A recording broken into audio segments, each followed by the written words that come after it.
અમરેલીના સાંસદ ભરત સુતરિયાએ બોર્ડ પરીક્ષાના વિદ્યાર્થીઓને શુભકામનાઓ પાઠવી।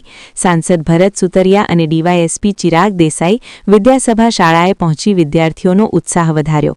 વિદ્યાર્થીઓને મન લગાવી અભ્યાસ કરવા, આત્મવિશ્વાસ સાથે પરીક્ષા આપવા અને ઉજ્જવળ ભવિષ્ય ઘડવાની પ્રેરણા આપી। સારા માર્ક્સ અને ઉત્તમ પરિણામ સાથે દેશમાં અમરેલીનું નામ રોશન કરવાની શુભકામના વ્યક્ત કરી। આ અવસરે શિક્ષકોની મહેનતને બિરદાવતા વિદ્યાર્થીઓના સર્વાંગી વિકાસ માટે સતત માર્ગદર્શન આપવાની પ્રતિબદ્ધતા વ્યક્ત કરી। આ તકે જિલ્લા પંચાયતના કારોબારી ચેરમેન કરશનભાઈ ભીલ, સંદીપભાઈ માંગરોળિયા, દિલીપભાઈ સાવલિયા સહિતના ઉપસ્થિત રહ્યા હતા। તંત્રી પ્રતીક સાવલિયા, અમરેલી। આજે ધોરણ 12 ની પરીક્ષાનો પ્રારંભ થયો છે। આજે જે બોર્ડની પરીક્ષાનો આરંભ થયો છે તેમાં આજે બાળકોને શુભેચ્છા પાઠવવા માટે અમે આજે અહીંયા આવેલા, ત્યારે તમામ બાળકોને સારા માર્કથી પાસ થાય તેવી શુભકામના પાઠવી છે।